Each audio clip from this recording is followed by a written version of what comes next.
Kadapa BJP నేతపై రగిలిపోతున్న Jagan అసలు ఎందుకైనా అంత కోపంగా ఉన్నారు? సో ఈ అంశాన్ని మనకి వివరించడానికి మనతో పాటు ఉన్నారు ప్రముఖ సీనియర్ జర్నలిస్ట్ జగదేవ్ గారు.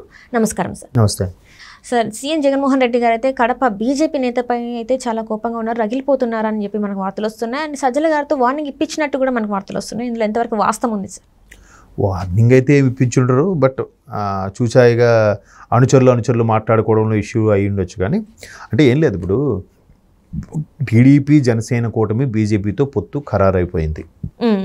అయితే బీజేపీకి ఎన్ని సీట్లు కేటాయించబడ్డాయి అనేది సీట్ల సర్దుబాటు విషయంలో సందిగ్ధంలో ఉంది. అది ఎట్లా అంటే వాళ్ళకి 5, 6 ఈరోజు ఒక పేపర్లో కూడా రాశాను, 6 స్థానాల వరకు కూడా ఇవ్వచ్చు. అవసరమైతే జనసేనకి 3 అనుకుంటున్నారు, 3లో ఒకటి తగ్గించి బీజేపీకి ఇస్తారన్నట్టు కూడా వార్తలు వస్తున్నాయి. సో ఇంకా పొత్తుల్లో క్లారిటీ లేదు. అంటే ఇంతకుముందు కూడా చెప్పాను కదా, ఒక పర్టికులర్ పర్సన్ అక్కడ బాగా క్రేజ్ ఉంది, ఆయనే గెలుస్తాడు అనుకున్న టైంలో ఆ వ్యక్తిని ఏ పార్టీలో అక్కడ ప్రభావం చూపుతుందో అంటే ఆ వ్యక్తిని పేరు రాసేసి ఏ పార్టీకి అవసరం ఉంటే ఆ పార్టీలో ఆయన జాయిన్ అయ్యేలాగా పెడుతున్నారు. ఇప్పుడు నర్సాపురం ఉంది, నర్సాపురం ఆల్మోస్ట్ ఆల్ RRR గారు కన్ఫర్మ్. RRR గారు అయితే జనసేన తీర్థం పుచ్చుకుంటారా, టీడీపీ తీర్థం పుచ్చుకుంటారా అనే డౌట్ ఉన్నప్పుడు ఇప్పుడు బీజేపీ అన్నట్టుగా తెలుస్తుంది. సో మొదటి నుంచి కూడా బీజేపీకి ఫేవర్గా ఉన్నారు, ఆటోమేటిక్గా టీడీపీ జనసేన కూడా పొత్తులో ఉన్నట్టే. సో ఇప్పుడు బీజేపీకి కన్ఫర్మ్. లేదంటే ఒకవేళ అది జనసేనకి వెళ్ళి ఉంటే ఆ సీటు అప్పుడు జనసేనలో జాయిన్ అయ్యి ఉండేవారు RRR గారు. సో ఆయన బీజేపీకి కూడా కన్ఫర్మ్. అలాగే ఈ కడప స్థానానికి సంబంధించి లేదా బీజేపీలో మిగతా స్థానాలకు సంబంధించి అంటే అరకు కానీ, రాజమండ్రి కానీ, రాజంపేట కానీ, తిరుపతి, కొన్ని అదే చిత్తూరు దగ్గర ఏదో సంథింగ్ ఇట్లాంటి కొన్ని 5 స్థానాలకి హిందూపూర్ అని కూడా అంటున్నారు.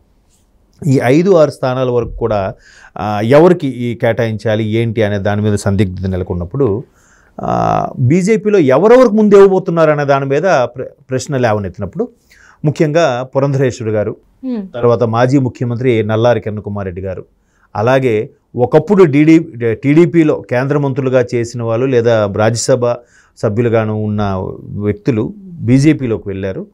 వాళ్ళకి కానీ అంటే వాళ్ళు ఎవరో కాదు, ఒకటి సుజనా చౌదరి గారు కేంద్ర మంత్రి, మాజీ మంత్రి, తర్వాత మన సీఎం రమేష్ గారు.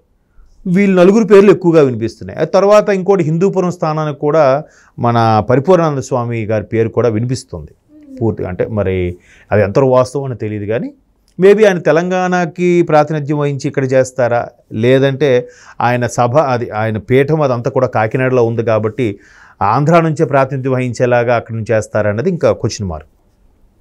సో ఇటువంటి నేపథ్యంలో కడపకు సంబంధించి ఉన్న నేత ఎవరు వినిపిస్తున్న పేర్లలో పురంధరేశ్వరి గారు కాదు, సుజనా చౌదరి గారు కృష్ణా జిల్లా కాదు, తర్వాత నల్లారి కిరణ్ కుమార్ రెడ్డి గారు రాయలసీమ, ఆయన గుర్తు రావట్లేదు. సరే, ఆయన ఇంకెవరు ఉన్నారు కడపకు ప్రాధాన్యత అంటే సీఎం రమేష్ గారు ఉన్నారు. సో సీఎం రమేష్ గారి పేరు ఎందుకు వినిపిస్తుందంటే సీఎం రమేష్ గారు టీడీపీ నుంచి బీజేపీకి వెళ్ళిన 2019 వరకు కూడా టీడీపీలో ఉన్న వ్యక్తే కాబట్టి తర్వాత బీజేపీలోకి వెళ్ళారు.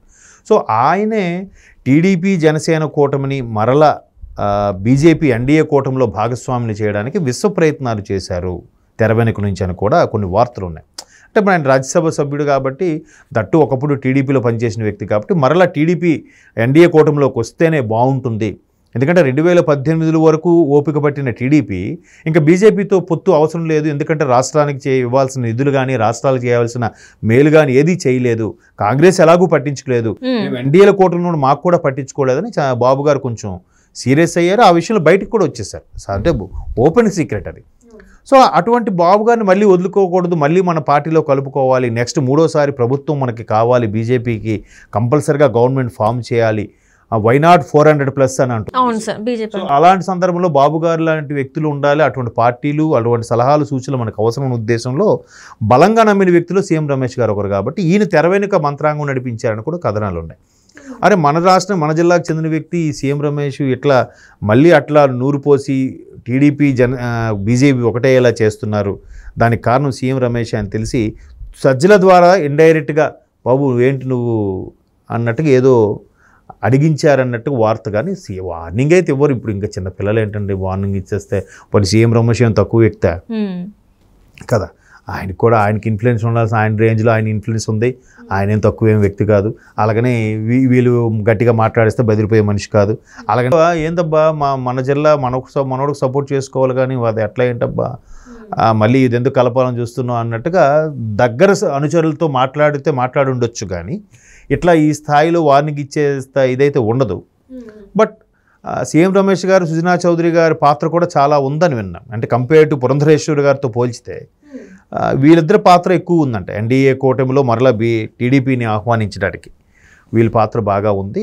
అంటే పురంధరేశ్వరి గారు ఎట్లాగూ బై డిఫాల్ట్గా ఆ కుటుంబానికి చెందిన వ్యక్తే పరోక్షంగా. ఇప్పుడు అంతే కదా, దగ్గుపాటి వెంకటేశ్వరరావు గారు, చంద్రబాబు నాయుడు గారు సొంత తోడల్లుళ్ళు, మహానటుడు ఎన్టీ రామారావు గారికి అల్లుళ్ళు కదా. సో ఒకవేళ ఈవిడ సిఫారసు చేసిన కుటుంబ వ్యవహారంతో ఈవిడ రిక్వెస్ట్ చేసుకుంటుంది అనేస్తారు రేపు పొద్దున. సో అందుకే ఈవిడ ఎక్కడ పార్టీని విలీనం ఎన్డీఏలో జాయిన్ అవ్వండి కానీ వద్దని కానీ ఎక్కడా పూర్తిగా మద్దతు ఇచ్చినట్టు కానీ అలాగని వ్యతిరేకత ఉన్నట్టు కానీ ఎక్కడా లేరు పురంధరేశ్వరి గారు. ఆవిడ హుందాగా ఆవిడ ఇదిగా వెళ్ళిపోతున్నారు. సో ఇంకెవరు చేస్తారు? కడప అంత డేరింగ్గా గతంలో కూడా జగన్మోహన్ రెడ్డి గారి మీద చాలాసార్లు విమర్శలు చేసి ఆయనకి గురించి గట్టిగా మాట్లాడింది సీఎం రమేష్ గారే.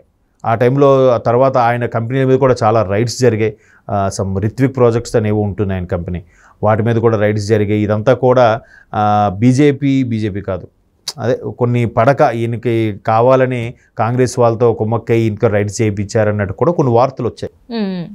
సో కొంచెం డేరింగు, ఆయన ఎట్లా ఏవి వచ్చినా కూడా మ్యానిపులేట్ చేసుకునేంతగా ఎడ్జస్ట్ చేసుకునేంత సత్తా అయితే ఉన్న వ్యక్తే సీఎం రమేష్ గారు. సో అటువంటి వ్యక్తికి సజ్జల గారు లాంటి ద్వారా జగన్మోహన్ రెడ్డి గారు వార్నింగ్ ఇచ్చారని అనేది మాత్రం అంత విశ్వసించదగ్గ విషయం కాదు. బట్ దగ్గర అనుచరులతో అంటే అనుండొచ్చు కాక. అంటే ఇప్పుడు ఈ కూటమితోనే జగన్మోహన్ రెడ్డి గారు భయపడుతున్నారు అనుకోవచ్చు సార్. అంటే టీడీపీ, జనసేన, బీజేపీ కూటమితోని ఇప్పటివరకు అంటే మొన్నటి వరకు కొంచెం ధైర్యంగానే అనిపించారు. కానీ ఈ మధ్య ఏంటంటే ఎప్పుడైతే ఈ కూటమి వీళ్ళు కలుస్తున్నారు అన్నప్పటి నుంచి కొంచెం జగన్ గారిలో భయం స్టార్ట్ అయిందని అనుకోవచ్చు. మరి ఖచ్చితంగా ఉంటుందండి, ఎందుకంటే అక్కడ ఒక నేషనల్ పార్టీతో కలుస్తుంది టీడీపీ. పైగా టీడీపీ ఇప్పుడు బలం పుంజుకుంది. ఎప్పుడైతే చంద్రబాబు గారు అరెస్ట్ అయ్యారో మొత్తం అన్నీ యాక్టివేట్ అయిపోయాయి. యాక్టివేట్ అయ్యి దానితో జనసేన కూడా యాడ్ అయింది. పర్సంటేజ్ కూడా బాగా పెరిగిపోయింది సర్వేల్లో కూడా. ఇప్పుడు గత ఎన్నికల్లో టీడీపీకి వచ్చిన పర్సంటేజ్ ఎంత 36-37% వచ్చింది. జగన్మోహన్ రెడ్డి గారికి ఎంత 44 వచ్చింది. అప్పుడు జనసేనకి ఎంత వచ్చింది 6% వచ్చింది. 37-6 కలిపితే 43, కానీ రెండు కలిసి పోటీ చేయలేదుగా. ఎప్పుడైతే ప్రభుత్వ వ్యతిరేక విధానాలు, ఈ ఉద్యోగులు, యువత వీళ్ళందరూ యాంటీ అయిపోయారో ఆ పర్సంటేజ్ 44 కాస్త 41కో 42కో పడిపోయింది అంటున్నారు కొన్ని సర్వేల ప్రకారం. అంటే మొత్తానికి గ్రాఫ్ అయితే తగ్గింది. బట్ మరోవైపు ఇక్కడ జనసేన గ్రాఫ్ పేరులో పెరిగింది, 10 నుంచి 12 వరకు వెళ్ళిందంట. సో టీడీపీ గ్రాఫ్ కూడా ఒక్కసారిగా 42-43 వరకు వెళ్ళింది. అదొక 43, ఇది ఒక 10 వేసుకున్న 53% ఓటింగ్ యాడ్ అవుతుంది కదా. అలాంటప్పుడు ఖచ్చితంగా భయం ఉంటుంది కదా. భయం కప్పిపుచ్చడానికే ఇవన్నీ కూడా వాళ్ళందరూ కొమ్మక్క అయిపోయారు, మీ బిడ్డ మీద అటాక్, మీ బిడ్డ అని ఎంతసేపు అదే మాట, మీ బిడ్డ. మరి మీ బిడ్డ బాగానే ఉన్నాడుగా, మిగతా ఇంట్లో బిడ్డలందరూ బాగలేరుగా. ఈ ఓన్లీ పథకాలు ఇచ్చిన డబ్బులతోనే బతకాలని కాన్సెప్ట్, అంటే జీవితాంతం అలాగే ఉండాలి మీరు డెవలప్, అంటే ఎదుగు బొదుగు లేకుండా. మేము ఇచ్చే పథకాలతోనే మీకు సంవత్సరానికి 1,00,000 రూపాయలు చేసి ఇస్తున్నాం, ఆ 1,00,000 రూపాయలతో మీ జీవితం గడిపేయండి, ఎప్పుడు మీరు అలాగే ఉండండి, మేము ఇలాగే ఉంటాం అన్నట్టుగాను. మీరు అట్లనే ఉండండి, మేము దోచుకొని తింటామని అంటారా? అది మీరు ఇంక ఏదైనా రాసుకోవచ్చు మీరు. అంటే అలాగే ఉంది కదా, మేము చేస్తున్నానంటే మీరు అలాగే ఉండండి రా, నేను ఇలాగే ఉంటా, మీరు అలాగే ఉండండి, మీరు డెవలప్ అవ్వద్దు, నేను కంపెనీ తేను, నేనేమి డెవలప్ చేయను, ఇలాగే ఉంటాను, మీరు అలాగే ఉండండి, నేను ఇలాగే ఉంటాను, నేనే మళ్ళీ మీకు పెంచుతున్నట్టుగా బిల్డప్ ఇస్తాను, మీరు అయ్యా మీరు నా దేవుడు అయ్యా అని అనాలి మీరు. అంతే. జనరల్గా చక్రవర్తి ఒక రాజు ఏం కోరుకుంటాడు, ప్రజలందరూ కూడా తన బానిసలాగా ఉండాలని కోరుకుంటాడు, అంతే కదా. ఇప్పుడు నేను ఊర్లోకి వెళ్ళగానే రాజుగారికి మంచి మర్యాదలు, రాజుగారు వచ్చి రండి అన్నట్టుగా అనాలి. ఎప్పుడు వాళ్ళు అలాగే ఉంటారు, వాళ్ళు రాజులు అవ్వద్దు, వాళ్ళు కనీసం మనతో సమానంగా కూడా కూర్చోవద్దు. సో వాళ్ళు అలాగే ఉండాలి, మేము ఇలాగే ఉంటాం అనే కాన్సెప్ట్ను మరి అది తీసుకున్న వాళ్ళకు కూడా అర్థం అవ్వాలి.